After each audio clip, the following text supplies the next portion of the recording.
Hello everybody, this is Fernando for the latest Godzilla Rant video.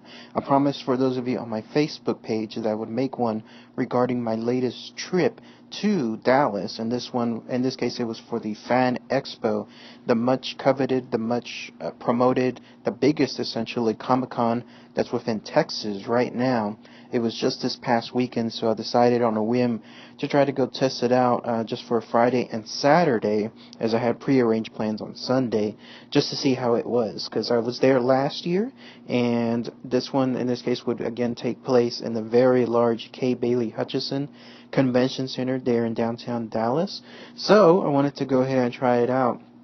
And unfortunately, this was and still is considered, even today, it looks like it was a huge mess, especially with regards to Saturday's fiasco. I mean, it was insanity when it comes to the errors and everything bad that was associated with this Comic-Con. So first I'll go ahead and I'll point out some of the good stuff that happened, because not everything is bad, but in this case the bad definitely outweighed the good. But I still want to point out some of the good stuff, and then I'll go into full detail with regards to all the mess ups, including some of the almost sinister type stuff that Fan Expo has been doing with regards to Saturday's activities. So for starters, again, if you want to check out my Facebook page, I was previewing this on yesterday's date, on Sunday. So if you have a chance, check out my Facebook page and you'll be able to see that there. So I'm sorry, on Saturday's date. So anyways, let's talk about the Fan Expo. Again, this was the biggest convention now being held here in Texas. Not quite as large as, let's say, San Diego Comic-Con or even the New York Comic-Con, but still, it's pretty large. According to the estimates, it's about 30,000 people that show up over the weekend, although it's been estimated to be even larger than that. I think they were in some places even quoting over 50,000. Not during all the same day, although it certainly did feel that way on Saturday, but still, over those 3 days, that's a pretty good amount of attendees. And I've been going to the Dallas Comic-Con, in quotations, Dallas, because most of the years it was in Irving, but I've been going to them for a good number of years, about 6, maybe 7 years or so.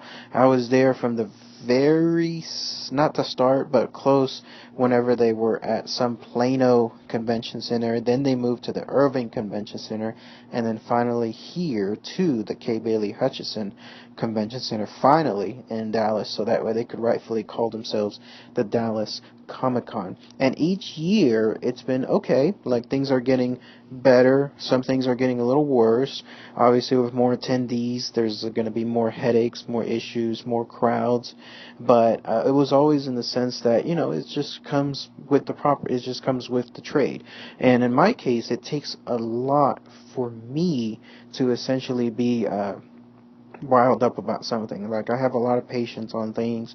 I realize that circumstances happen, and but with regards to what happened on Saturday, oh my God! And the thing is, it didn't even happen to me per se. Instead, I saw it happening to so many other Comic-Con goers, fellow Comic-Con goers, that I can't just help feel the same anger that they were feeling. I mean, if I had that happen to me directly, then that would have been even a whole other story. But still, yeah, whenever you finish with this rant, I'm sure you'll understand how I'm feeling for them, and hopefully you'll feel for them too.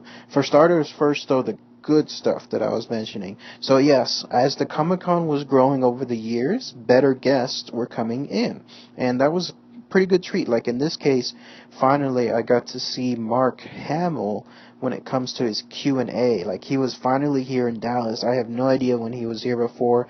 It seemed like it was over a decade or so. Someone might have to correct me on that, but certainly not within my time period when I was going. And so he was the unicorn. He was the one that everyone has been asking for, and he was finally here. So I had to go check him out. That's why I decided to go mainly to the Comic-Con to try to see him. And I went to, on Friday, his Q&A, which was a little bit of an annoyance because they did charge a fee for it to go in. But still, $19 in terms of a ticket just to see him, it's a small price, I think, to pay, considering I don't think he's going to be back for a long time. afterward. And it was my opportunity to see the quote-unquote final farewell tour of Stan Lee. I mentioned those in quotations because this is now, for those of you that are keeping track, his third final farewell tour for Texas. He had one last year for Fan Expo. Then he had one earlier this year for Nerd Year's Eve, that big fiasco. And then now this one as well. So third one in less than 2 years. Let's see if he'll make it a fourth. But they're keeping their word apparently. They're stating that yes, this is his final ever Texas appearance. So and I had to go check it out just to see his Q&A too, to kind of bid adieu to him. Honestly, I don't think he has that long left too, considering the health issues that he's been facing. So I have to get one in to make sure that that I could see him one last time at least. Those two Q&As were a blast, an absolute blast. It was fun to go to them. You can tell that they love doing those Q&As, unlike other celebrities where sometimes it's just a walk through the motions, like they're just there, alright, let's get to some questions, and then that's it, they're gone. No, in this case, they love to interact with the audience. Mark Hamill especially.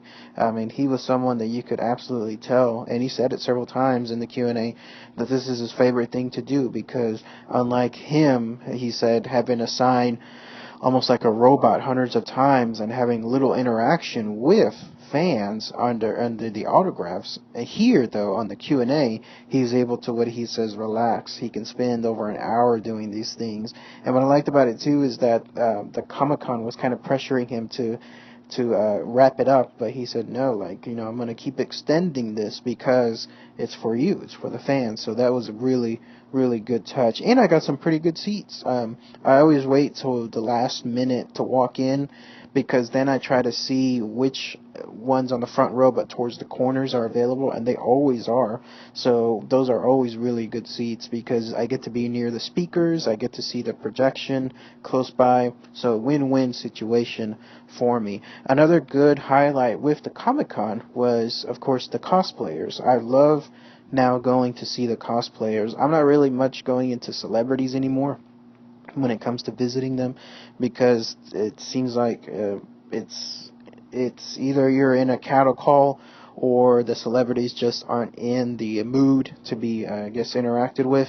But with the cosplayers, it's amazing. Like, especially Marla Massey, the M-Cubed cosplayer. She's my favorite of them all. Absolutely beautiful, so sexy, just unbelievably just gorgeous. I've seen her now in a lot of cons, and it's always a treat to be able to see her and get her prints. If you follow my Facebook page, you'll see some of the prints that I've gotten from her too, and you'll understand why she's my favorite. She's so fantastic with fans, and even then, to the other day when it was so crazy busy, she still tried to make time to just talk to a little bit. Understandably, of course, it had to be a little rushed because of the fiasco that was going on, but still, it was great to see her. And then I met another new cosplayer, a girl named Jennifer 1377, if I'm not mistaken.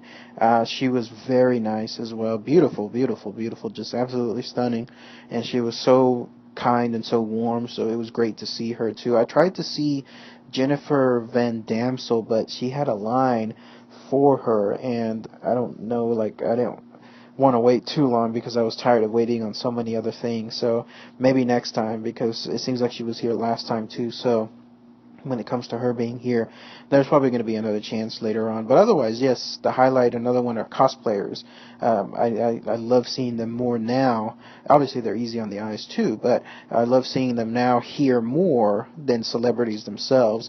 So I can totally understand their growing popularity. And then another highlight, this was just a personal one for me, was the pizza. They had some vendor food there. Normally that stuff is like really bad, just cafeteria type food, but charged at exorbitant prices. But in this case, there was a vendor that was selling pizza, and even though they were running out, which was kind of bad news at first, it turned out to be really good news, because when I was waiting for the pizza and then it got ready, guess what? It's 100% fresh. Like, we're talking like steam still coming out of the pizza, and it was fantastic. I loved it. I wish I could have gotten a second one, but still, it was really good pepperoni pizza. So that was another huge highlight. Give me a fresh hot pizza with a Dr. Pepper, and I'm in heaven when it comes to food. So that was an awesome experience. Now, let's go ahead and let's talk about the rants for the Comic-Con.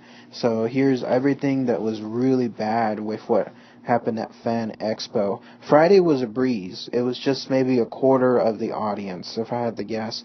So I didn't really expect much stuff happening, but I kind of knew I should have foreseen like how bad it was whenever on Saturday when I came in, how troubling parking was. Normally parking is not that hard to find. I can't really blame the convention for this because it's just the city of Dallas, but it should have given me an idea of how much the size of the masses that were going to be there. Sure enough, I mean, I had to park about 8 blocks or so away to get to the convention. I had to park at some Bank of America Plaza building, something that goes 12 floors up, and even then, I mean, I had to park towards the very top. I mean, that shows you an idea of how many people were there. So, and then when I walked in, it was pure insanity. Like, the line to get in just to the elevators was a queue. It was a queue that stretched for quite some time.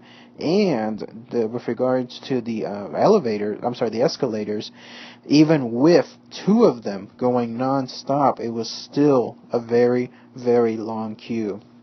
Again, I can't really fault the convention on that 100% because still, I mean, there's some reasoning. If you have a lot of people coming in at the same time, naturally there's going to be a queue. But what worried me was it was consistent. It was always a queue. It was only towards the late afternoon that things finally started to die down. But otherwise, that was constantly going on. But the real mess was inside the station.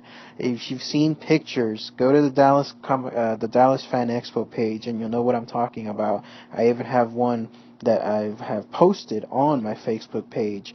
You will see just a sea of heads. That's all you'll see, stretching from the very forefront to the very background.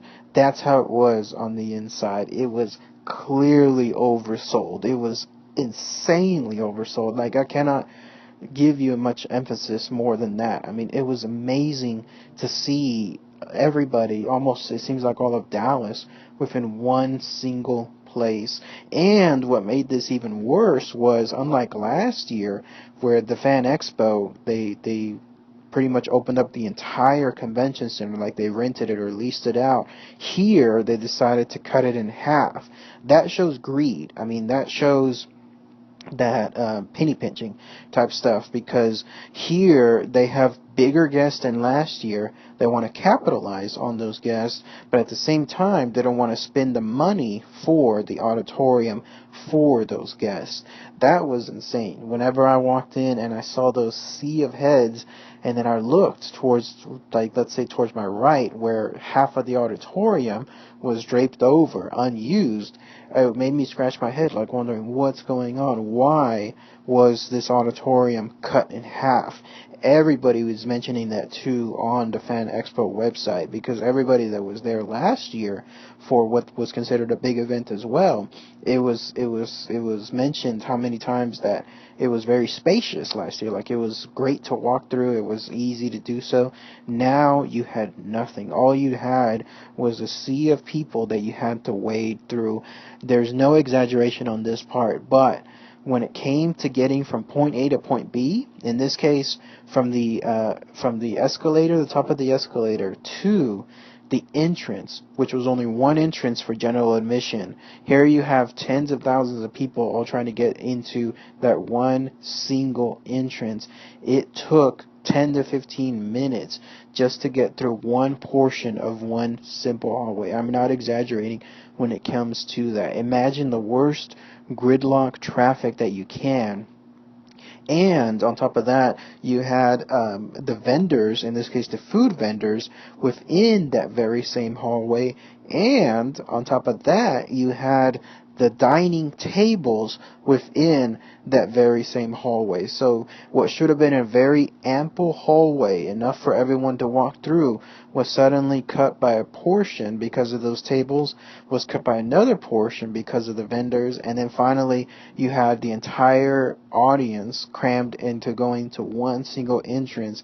That was insanity. It was crazy. I dreaded having to get out of the convention center, like let's say the exhibition hall, because each time I did so, I knew I had to go back into that melee. That's why I tried as little as I could to actually go into the exhibitor center, other than to see the cosplayers and to maybe glance around once or twice. That was it. I spent most of my time haunting the panels, which were on what was considered section C, far away from all that fiasco. I mean, it was insane. This is how crazy it was too.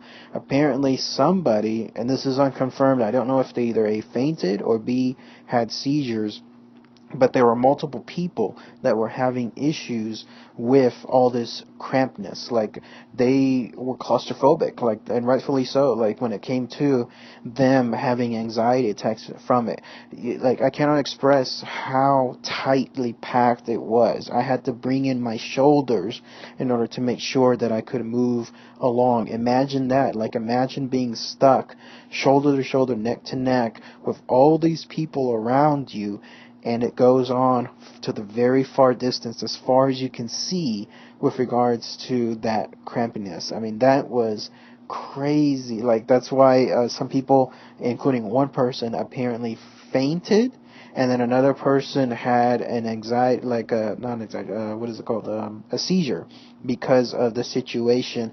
There was an ambulance that had to come in. I saw this. Like, they had to take a person and put them on the stretcher, and this is how Twilight Zone this gets. When that stretcher was being taken out, even the ambulance people couldn't get out. Like, they had to keep telling people, move, move. You know, they had to force push themselves through, but still they couldn't move forward because of how cramped it was.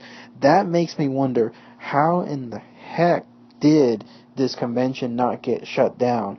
There's always the idea that whenever you have a big venue, it could be a rock concert, it could be just a kind of what do they call it, a rodeo, whatever is the case, like they just had one in Austin, for example, and you have so many people coming in. There's always supposed to be something in terms of, let's say, fire marshal or some fire department there to monitor the activity. And the main reason for that is they want to make sure that if there's any true emergency, that there's enough ample space for everyone to run, to move someplace, exits, whatever's the case. Maybe there's a fire, maybe there's an explosion, whatever. They want to make sure that everybody can move safely. This was nowhere near safe. Nothing at all safe. I mean, this was pandemonium short of, let's say, an actual emergency happening. Like, if something truly had occurred there, there's no telling what would have happened with the crowds. I mean, there would have been so much melee from people stampeding over each other if there was truly some kind of emergency. Like, this was totally irresponsibly oversold. And it made me scratch my head. How in the heck did the fire marshal not do anything? I'm reading reports now, though, that there was not once but twice, two separate occasions, where the fire marshal threatened the convention promoters that they were going to shut this place down if they did not take certain actions. But those are unconfirmed. I can't really see if there's 100% proof, just more along the lines of people posting that they saw this in action. Apparently even the fire marshal got into arguments with some of the fans because no doubt the fans were like, what the heck is going on? Like, how can you allow this to happen? Like, I've seen stuff in Austin shut down for a quarter of the size for some of the venues there. And here, in this case, this was all happening almost untouched. But yes, they were fighting apparently those circumstances. I even saw one woman almost to the point of tears because of what was happening when it came to the venue being oversold. So in my case, it didn't directly affect me 100% because I wasn't getting autographs, I wasn't getting photo ops. I'm going to talk about that more here in a minute about that fiasco. Instead, again, I was going towards the panels, which were luckily in a whole different floor, much less crowded, and I just decided to stick there as much as I could. I did see some really good panels, though. I saw the Scott Snyder panel, and then I saw the Charisma Carpenter panel as well, so those were a highlight, a pretty good treat. I tried to see the Meatloaf panel, but unfortunately, with the aforementioned having to go in and out of the exhibitor hall and taking so much time for it, I missed out on it. I missed out on another one involving a cosplayer named Leanna Vamp, who I saw at the Walker Stalker convention a couple months back. I wanted to try to catch her again, but no, I had to miss out on that one too. So that was also pretty unfortunate. But let's talk about the exhibitor hall, specifically the next fiasco, which is the autograph and the photo op station. Apparently, from what people are stating, again, this didn't affect me, but I had to go check it out just once. There was sheer pandemonium there when it came to the people, the way they were lined up, the way things were stacked. I mean, it was pure insanity. Again, check out my picture on Facebook page when you have a chance. I had to go there. I had to take a picture, and they were absolutely right. Imagine like half of the auditorium packed shoulder to shoulder with just people. That was the photo op line. That was the signature line. And the main reason for that was because you had those Walker Stalker guests, the Ritas and then Negan, I'm sorry, who were there. They always bring in a huge crowd, unlike any other convention around. And then you had Stan Lee, who again was in his final farewell. And then you had Mark Hamill, who was finally here in Dallas, in Texas, after so long. So when you have all those conditions into place, then you have a mixture of errors. And then to further complicate things, and this is where I still think, is this truly Fan Expo or is this something else? But the way that the packages were sold for the Walker Stalker fans, Negan and Ritas were supposed to be there Saturday and Sunday. But guess what? After so many months of being told Saturday, Sunday, Saturday, Sunday, Saturday, Sunday, guess what? On the very last day, almost like second to last, or maybe actually the day of the convention, on Friday, it was announced that they cannot make their Sunday date. Apparently there's some unforeseen, and I'm using quotation marks, circumstances, in this case being the filming, everyone is finding out now, of The Talking Dead. But how can that be unforeseen? I mean, The Talking Dead, that type of stuff is usually planned out weeks ahead of time. It's not something that's generally, like when it comes to TV scheduling, it's not something that's just dropped out of the blue. Like, let's say tomorrow, oh, guess what, guys, you're on The Talking Dead. No, it's usually stuff is planned out because you have to plan out flights, you have to plan out hotel stays, you have to plan out scheduling for filming. I know enough, at least on that part, to realize that that stuff does not go unplanned. But then out of the blue, on let's say Friday, the day of the convention, announcing that, oops, sorry, there's unforeseen circumstances on Sunday, nothing we can do. So guess what happened now? Everybody that was going to see those two guys, and those Walker Stalker fans are insane when it comes to the number of masses that they are. Everybody that was going to go see them originally on Sunday now got moved to Saturday with those people that are already on Saturday. So now you have two groups of people, Saturday and Sunday, all jammed into one single day. Ugh, like that was pure, I shuddered thinking about it now. And then also, it was announced out of the blue on Saturday or late Friday that the flights for, I think it was the two of them, came really late. Like, for whatever reason, apparently weather circumstances somewhere in New York, who knows where, They could not make their flights originally from the day before, and so they had to fly in on Saturday late. And so because of that, everybody that was waiting for them early Saturday now had to wait and towards the late afternoon. So now you have the people that should have been gone early Saturday, gotten their photo ops, gotten their signatures. Now you have them waiting all the way towards late afternoon Saturday with the late afternoon Saturday people, with the Sunday people. So does that make sense? Like, in other words, you have three groups of people all in one single space, all during the prime time showing of, in this case, the Fan Expo, with all the other fans that were there. Now you can see why, whenever you're looking at that picture on my Facebook page, it was just shoulder to shoulder insanity, just pure sea of heads when it comes to that area, because you had those three groups of people all at once, thousands and thousands and thousands of fans all at once, just in that one single area.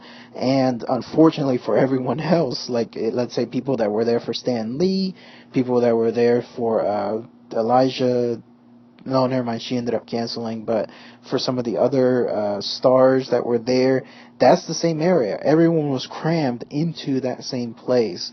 Oh my goodness. I can't understand, like, the reasoning of this. Like, if the convention center was just, instead of cut into half, like I mentioned earlier, if they would have leased the entire area, that problem would have been solved. But no, they didn't. They decided to be cheap and at the cost of the fans. And so because of it, now you have this. Here's where things get really sinister, though, because apparently tickets were still being sold for the Redis experience, the Negan experience, all that stuff, way into late Saturday, but they decided to fly them out early. So things getting even worse. So now the time period is cut even more so for the people trying to experience seeing them. And apparently this is because, quote unquote, weather was gonna be really bad later in the night, and so they wanted to make sure that they were able to fly out ahead of time. But I say that in quotations because people are now exclaiming, and rightfully so, in anger on the Fan Expo page. Apparently, it takes 24 hours to fly to LA, or people are stating, apparently flights are still going in and out even when this weather that was not raining at that time, but later on flights were still going in and out, but people were still told, sorry guys, we have to fly them out early. And so because of that, all those people, I'm not joking, there were hundreds and hundreds and hundreds of people that waited hours, in some cases 6 to 8 hours, to try to see them. They could not see them. They were told late into the 8-9 o'clock period that that's it, that they're gone, the stars are gone, and that they will not get their autograph, they will not get their photo ops, they will simply get a refund later on. That would make me so livid. The idea of someone waiting 6 to 8 hours. Imagine if your photo op was originally at 12, then it's 2 o'clock, then it's 4 o'clock, then it's 6 o'clock, finally it's 8 o'clock. You're standing there waiting for 8 freaking hours, and then you're told, sorry, the guys are gone. There's nothing else we can do. We have to fly them out. That's it. That's why right now, if you go to the comments page in Fan Expo, if they're not being deleted, the comments there are just absolutely livid. People are so mad. They are just seething at the fact that they wasted an entire day waiting in line for these two guys, and then being told that they're gone, while at the same time tickets were being sold, while at the same time people were being still put into the lines. It was just crazy. That's what makes people so mad. Like, they're thinking to themselves, why was this happening? Like, why wasn't there more communication? Why wasn't there more efforts put into place to try to clear this? To go from being 2 days down to 1 day, down to only a couple of hours with these two guys, that's what people are so mad about. Also, from an emotional standpoint, a lot of those comments are pointing out that these are people that traveled hours to get here. I mean, they traveled from Oklahoma, from some other states. I was reading from Nevada, if you can believe it. Like, they were traveling all this far distance, wasting so much money on gas, wasting money on hotels, wasting money on food too. Who knows about work in this case, making sure that they could get out of work as well. Traveling this far, spending hundreds of dollars there, spending more hundreds of dollars on tickets for the photo ops, for the signatures, only to then have the Comic-Con say, sorry guys, no more Sunday, sorry guys, no more Saturday morning, sorry guys, no more Sunday night, in this case just the afternoon, Saturday afternoon with these guys. The people are so mad, like, because they were promised one thing, they got a fraction of it later on, and then that was it. They had children there. People are stating that their sons, daughters, who were so excited to meet the guys, now were left in tears because they were told that they couldn't see them anymore. And then also people are being told now that the refunds are going to take up to 2 weeks. Some people spent hundreds, because these tickets were not cheap. They spent hundreds of dollars on this stuff, and still now they have to wait 2 more weeks. Imagine if you were budget to budget, check to check, and you're waiting now to get refunded, and you have to wait several weeks for that to come by too. And then if you want to take an even further sinister tone, there's pictures now posted on the Fan Expo website, and I think they're being deleted as quickly as they can, so check it out when you have a chance. But there's pictures being posted that showcase apparently Reedus and Negan, the actor that played Negan, that they have to eat as limited as their time was at the Comic-Con. Instead of devoting it to the fans 100%, they devoted a certain portion of that time backstage to sign for private dealers. In other words, the people that brought in memorabilia like baseball bats, like leather jackets, football helmets, whatever is the case when it comes to the Walking Dead stuff. They were back there huddled signing signatures there for the private dealers for a good time period, rather than devoting it to the fans that were waiting outside during the same convention, waiting for them to come out. Isn't that crazy? I mean, isn't that just infuriating? Because here some of those fans again were waiting from early morning, still standing in line and wondering what's going on, why haven't they come out yet? And now it's turning out that part of the reason is because they were in turn signing stuff behind the scenes for private dealers. What makes me infuriated though is this, because this is a clear case of double dipping. Here you have these stars who have guarantees. Like, if they don't make a certain amount of money on the show, then the Comic-Con will reimburse them. I'll just throw a number out. Like, if they're guaranteed $200,000, but they only get to $150,000 in signatures and autographs, then the Comic-Con will make up the other $50,000. But in this case, now you have these actors that are signing away on time, in this case, that the autograph and the photo op should be happening, because they know that they're getting extra revenue from the private dealers, and they're going to get their guarantee no matter what. That's double dipping. And it's double dipping for the Comic-Con too, Fan Expo, because in their case, they know that that they'll probably make enough money already from the ticket sales, because everybody that wanted a photo op and autograph that ended up not getting them anyways, but everyone that bought them had to buy a ticket to get into the expo. So that was guaranteed money right off the bat for Fan Expo.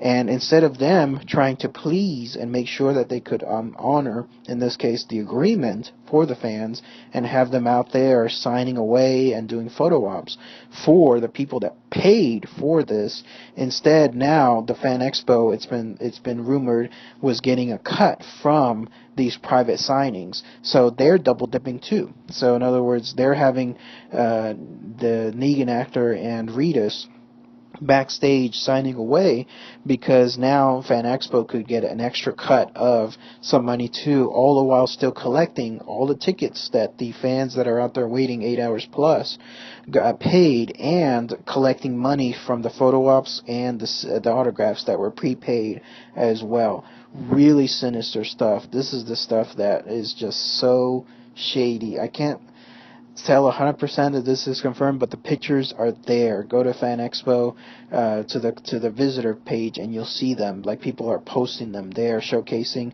who the dealer was, showcasing Ritas and showcasing Negan, smiling and signing a huge collection of this stuff. They are there, right? I mean, it's the proof is right there. There's no better proof than photographs. It's their same clothing. They're wearing the same hats. They're wearing the same glasses, in other words, sunglasses. So if someone is trying to point out that, hey, this was clearly taken at a different time, no. I mean, they were only there one day, and they were only there for a few hours, and it's the same clothing. Quite a coincidence if this was from a different time period, but no. There's the proof, 100% there. Double dipping on the actor side, double dipping on the Fan Expo side, all at the expense of the fans, who were later turned away. Hundreds and hundreds and hundreds of them turned away and told, sorry, can't do anything else with regards to this, we apologize. But of course, now we know the reasoning behind it. So really bad stuff, really shady stuff. People are posting by the dozens and dozens. If you want to go into a wormhole, go to the visitor page, the post again on Fan Expo, and then you'll see so many people there stating that's it. They're no longer going to this convention. They're not going to do anything else with Fan Expo ever again. And I've heard that stuff before. I mean, obviously there's been issues with some past Comic-Cons. People will state, that's it. I'm never coming back. But it's not serious. It's just venting. This, though, seems different. This absolutely seems like this is a finality. And this is a shame, too, because this is yet another bad mark on the Texas Comic-Con side. I don't know what it is about Texas, but it's been going on a huge bad streak when it comes to bad Comic-Con experiences. There was that fiasco at Space City Comic-Con that apparently happened. It was last year or before last year, with the Comic-Con just ripping off a bunch of fans. There was the fiasco with Texas Comic-Con there in San Antonio, with apparently a lot of the celebrities not getting paid, and then some of the experiences there being bad for the fans. There was the Nerd Year's Eve, which was another fiasco as well, because on that one a lot of celebrities didn't get paid, which affected the fans later on too, who had to rebuy things in cash because they were not honoring the prepaid tickets. It's crazy. That's just a small example. There was another one that occurred in I can't remember if it was Houston again or another town. But yes, it seems like Texas just goes through these marks. It's bad. It's the only industry I know of where you can get away with not honoring almost any commitment and then stating non-refundable. Nothing else can be done, no exchanges, because of unforeseen circumstances. This is the biggest excuse I keep hearing from Comic-Cons when it comes to not honoring things, like when it comes to the celebrities showing up, or when it comes to the autograph times. It's always unforeseen circumstances, nothing else we can do. Let me put it this way: if there was a tour, let's say involving Celine Dion and Mariah Carey touring together, and then out of the blue Mariah Carey says, sorry, can't come to so-and-so city for the tour, do you think that the fans there would be able to just be told, sorry, no refunds, no exchanges? No. You can actually dispute the charges. You can get those refunded. The ticket, the concert place, and everyone else that work with the fans to make sure that stuff gets refunded. Not so in this case. Here you have to work for it, and again, even then, if you don't get it, then you have to find some other avenue. But yeah, pretty bad stuff. Huge fiasco this past weekend. Lots of people that are saying, I quit this be when it comes to the Fan Expo, and it'll be interesting to see what they start doing afterward, because so far word has been pretty quiet as of this date from the Fan Expo convention, Comic-Con, when it comes to them, I guess, rebutting any of this. It's almost like they're circling the wagons just pretty much going forward and keeping things quiet on purpose. But eventually they'll have to do something, because they have another show that's coming up in October, and unless they want to win over the fans there, then it'll be interesting to see what they do. But it's also, if you want to see another angle, get this: the Walker Stalker guy, I can't remember his name is, but he's the owner of Walker Stalker. He's heard about this fiasco, and he has now pledged that anybody that did not see Norman Reedus or the Negan guy within the convention, like in other words, they didn't get their autograph, didn't get their photo op, that he will automatically honor a free ticket for them at an upcoming Walker Stalker Con. Now that shows good character right there. So he didn't have to do this. He didn't have to work towards rectifying any situation from another Comic-Con, but he saw how badly the fans were treated, the insane fiasco that they had to go through at the expense of the fans, but for the benefit of the actors and for the benefit of the Comic-Con. So he saw this, and he is now posted publicly, and that tweet is going around viral almost now, stating that yes, he will honor anybody that got rejected by giving them a free ticket to one of his Comic-Cons to meet them. So pretty cool stuff. That was a really good fist bump type moment from him to take the step forward for this ahead of the actual Comic-Con itself. Like, because again, Fan Expo hasn't done anything on their part. Like, they have stayed completely quiet for this, radio silent, other than posting a few posts stating, thank you fans for coming out, and that's it, nothing else. So it'll be interesting to see what happens afterward. But yes, what do you guys think? This is yet another bad mark, probably the worst one I've ever seen at a Comic-Con. Like, check out the page when you have a chance. There on my page, and you'll see the photo that I took. Check out the Fan Expo page. Go to the visitors post, and you'll see just hundreds of comments. Like, if you want a better idea of what occurred. But yeah, and I want to see what your comments are with regards to this too. But that's it. Long Godzilla rant, but I promised on my Facebook page that this would be epic when it came to my explanation of this. So, all right, everybody. Thanks again as always. Take care.